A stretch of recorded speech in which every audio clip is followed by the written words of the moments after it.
The farmer preacher William Miller's call to prepare hearts for the coming of the Lord was sweeping across New England at the same time that evangelists in other parts of the world were preaching the doctrine of the Second Advent. In 1838, Charles Fitch of Boston read printed copies of Miller's lectures and was convinced that Jesus would soon come in person to put an end to sin. Fitch, a young congregational minister, rushed to share his new beliefs with his fellow ministers. That will be enough, Reverend Fitch. We don't want to hear such bizarre ideas. But there is so much more to say, brother. Why, I find nothing in Brother Miller's writings on which to rest a single doubt. You must understand. It is a lot of arrant nonsense, Fitch. And if you persist, we will see that you are removed from your post as pastor of Marlborough Chapel.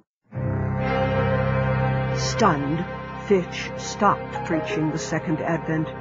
He did not want to lose the pastorship of his fashionable church. He struggled for a long time with his conscience and his doubts. Then, on a cold December day in 1841, as he sat alone in his house, he received a visitor. Brother Fitch, you do not know me, but I have known of you for 4 years, since you first inquired about the message of the Lord's coming. I came to believe it and preach it that same year. I am Josiah Litch of Philadelphia. You know, it seems to me that you must have been sent to me today. How do you mean? I have been so confused, so dissatisfied. I haven't been teaching the Second Coming for the last 3 years. I have submerged myself in the study of sanctification, and I preach on that. But I wonder if that is what I should be doing.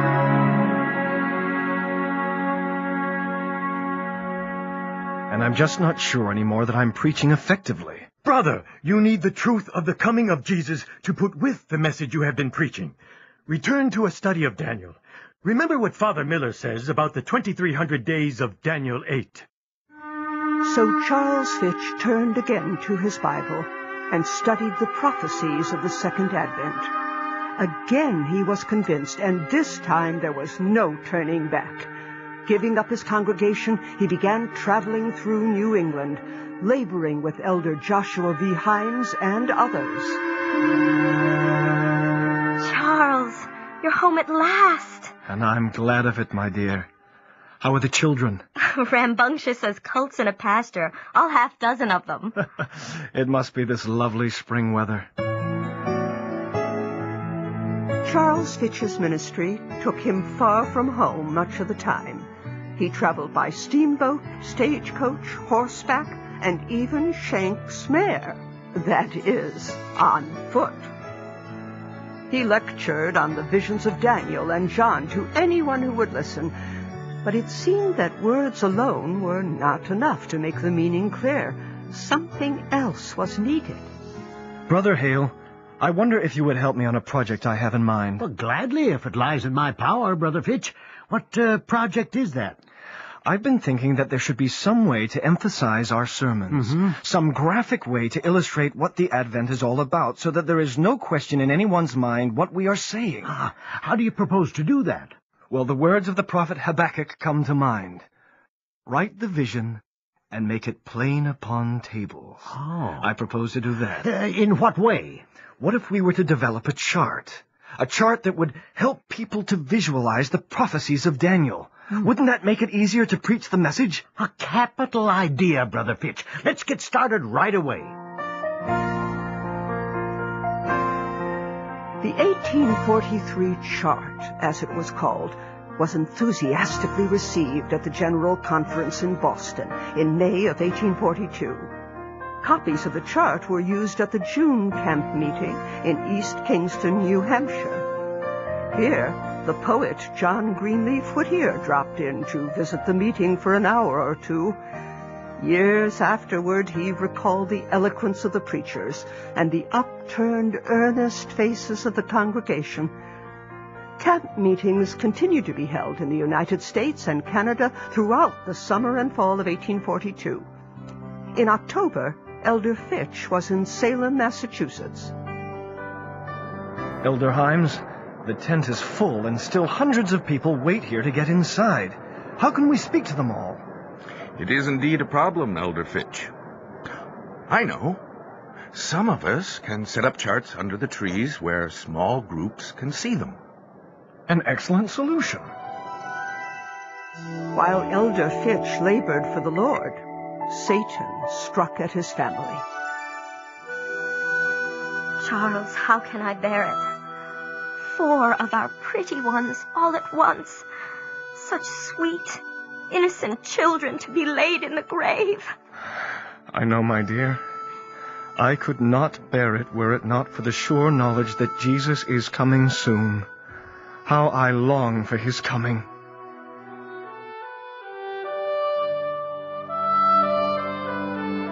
Elder Fitch decided to travel to the west, as Ohio, Michigan, and Indiana were called, and he set out near the end of 1842. Travel across the country was becoming easier. The shriek of steamboat whistles was heard on the Great Lakes. A great canal connected Lake Erie with the Ohio River and into the interior of the Buckeye State, touching towns that had been inaccessible. Cincinnati, the largest city in the West, boasted 35,000 inhabitants. Cleveland was little more than a rough-hewn village with a population of only 5,000 or 6,000. It was here that Elder Fitch moved his family, and for the next 2 years brought the message to the remote farms and villages of Ohio. We had great success in Marietta, Brother Galusha. Mm-hmm. The folks there seemed eager to accept the message. Yes, they were very receptive, Elder Fitch. It seems to me that people are more ready to believe the message in this raw territory than those in the more settled cities and towns. So it seems to me also. And they are more interested in education. Look, for instance, at Oberlin. The curriculum at the college is of the best, yet the faculty and students support themselves on farms and in Cleveland factories. Ah, yes, we were quite successful there. Many people of the town and college now look for the soon coming of the Lord.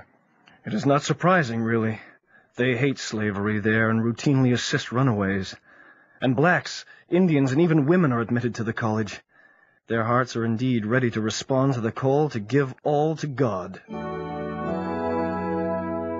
In Cleveland, Elder Fitch was allowed to use the Congregational Church for his lectures. After a year or so, the growing community of believers built a larger church, in which he continued to do his work. Elder Fitch sure is a powerful speaker, Lorena. Hundreds went forward today to ask for his prayers. Yes, and he's kind, too, Tobias. I'll never forget when that huge, blubbery man went forward, and he tripped and fell in the aisle. The whole congregation laughed. It was funny. I laughed, too. But Elder Fitch just helped him up and said, "Never mind, brother. It's better to stumble into heaven than to walk straight into hell." Oh, get him there. There goes another covered wagon, Charles, headed for the Oregon Territory. We see more of them every day. I hear that before 1843 is over, thousands of people will have followed the Oregon Trail, looking for a better life. If I have my way, when they leave Cleveland, they will take with them the news that the best life of all is about to begin. I don't doubt it. Later in that year of 1843, Elder Fitch rejoiced to learn that Elder Bates and Brother Gurney had gone south to preach to the slaves. Preaching to African Americans had long been a burden of Elder John W. Lewis. The problem was, most African Americans were slaves in the South, and as he was African American himself, to go south would mean his own enslavement or death. In the summer of 1844, William Miller preached in Cleveland. Although he taught the end of the 2300-day prophecy, as always, his emphasis was more on preparation of hearts than on setting dates. Then, on a chilly day in the fall of 1844, Elder Fitch was conducting a baptism in Lake Erie. Charles, you've already baptized about 20 souls, and there are at least that many waiting. You should stop for now. Look at you. You're shivering as if with the ague. What will your wife say if I bring you back to her like this? I must do the Lord's work. Don't worry, my friend. We are almost finished. After the baptism, Elder Fitch was on his way home with his clothes clammy against his shivering body when he met another group who desired to be baptized. He returned with them to the lake shore, where he spent long periods in the frigid waves, immersing people one by one. As he started again for home, shivering so that he could hardly walk, a third group met him, also seeking to be buried with Christ in baptism. Again the 38-year-old minister retraced his steps to the lake and once again went through the watery ritual.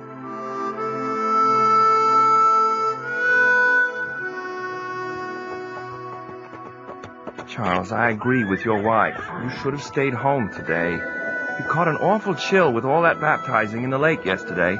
This wind is cold, and there are several miles to go. Turn back, I beg you. I must keep this appointment. I must do my duty.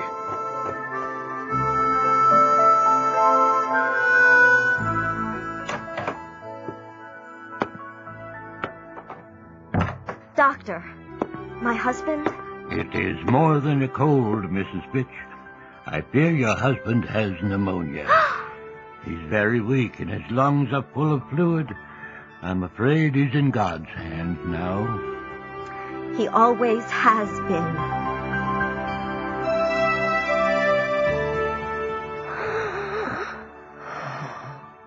Charles. I believe I am dying, my dear. What is the date? October 14th. No matter. Just a few more days, and we'll be together again. I believe in the promises of the Lord.